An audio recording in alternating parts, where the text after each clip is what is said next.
you can love yourself. I can help.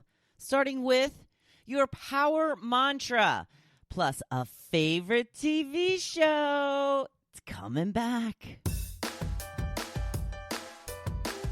Welcome to the Hopefulist, a daily talk show hosted by veteran broadcaster Wendy McClure. Join Wendy each day as she shares her life lessons that transformed her from perpetual pessimist to the ultimate hopefulist.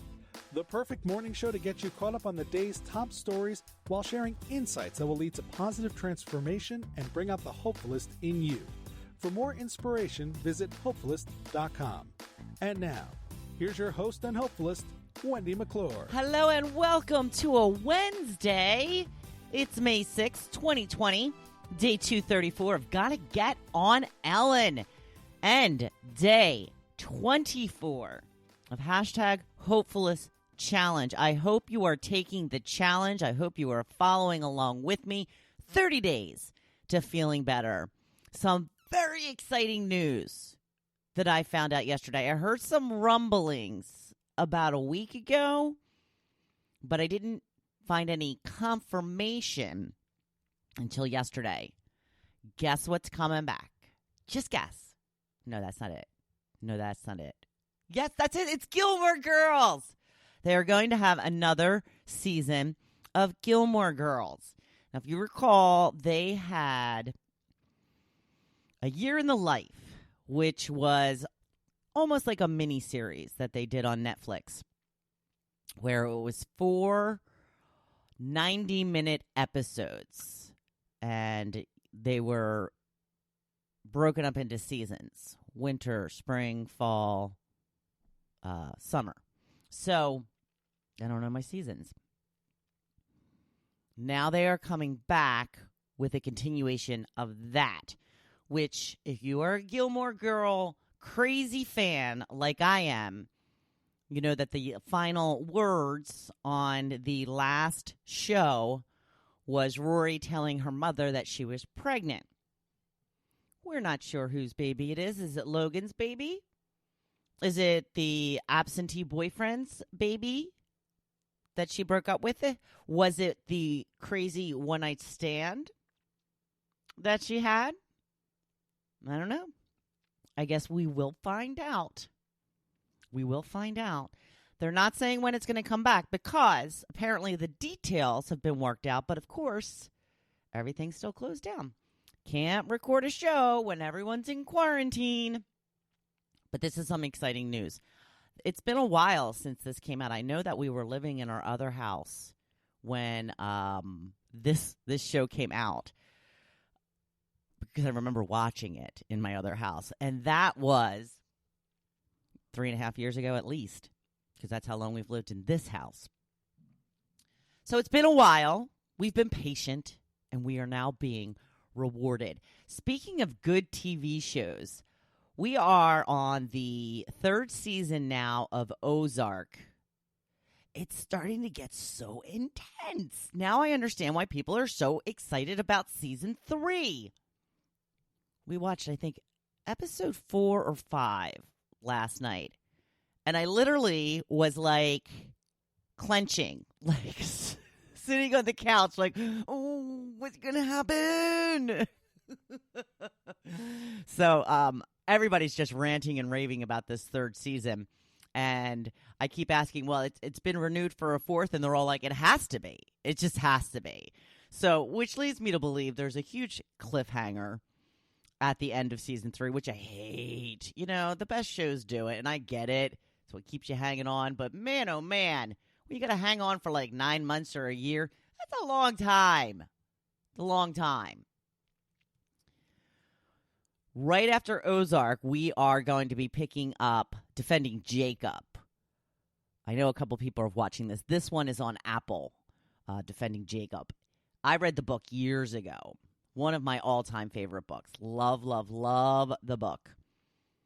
And Joe would like to watch that with me. So I am being patient, and I am not forging ahead and watching it without him, although I have been tempted.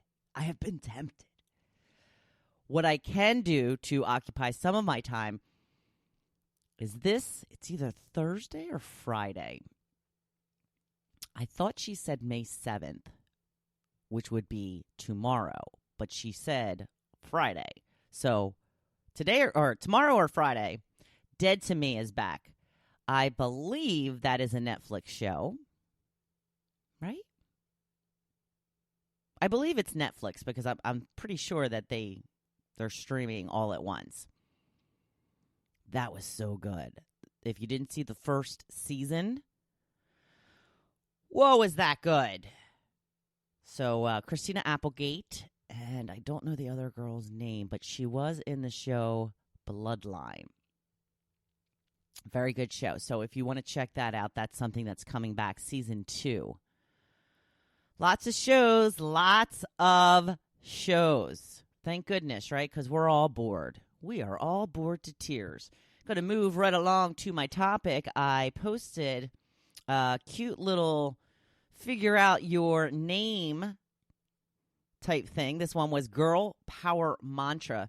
I'm going to tell you Joe's because even though it says Girl Power Mantra, it doesn't really affect just girls, depending, I think, on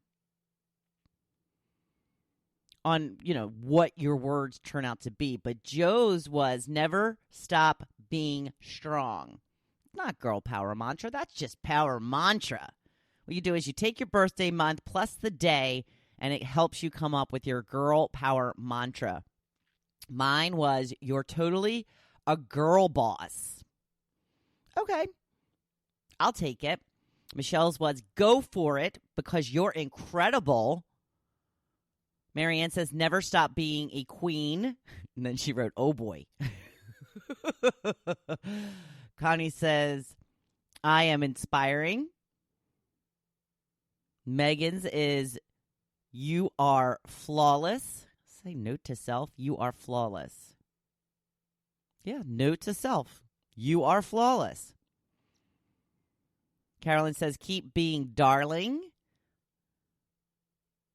Val says, keep it up, you're inspiring. I like that one. Cecilia says, keep it up, you're amazing. Camilla says, never stop being iconic. I feel like that's like an Oprah one. Janet says, mine is, take on the day and be impressive. Like that. Nikki says, believing in yourself, you're fabulous. And Kate says, believing yourself, you are powerful. She said, I needed to hear this today. So glad to help you out, Kate. So there's some of your girl power mantras.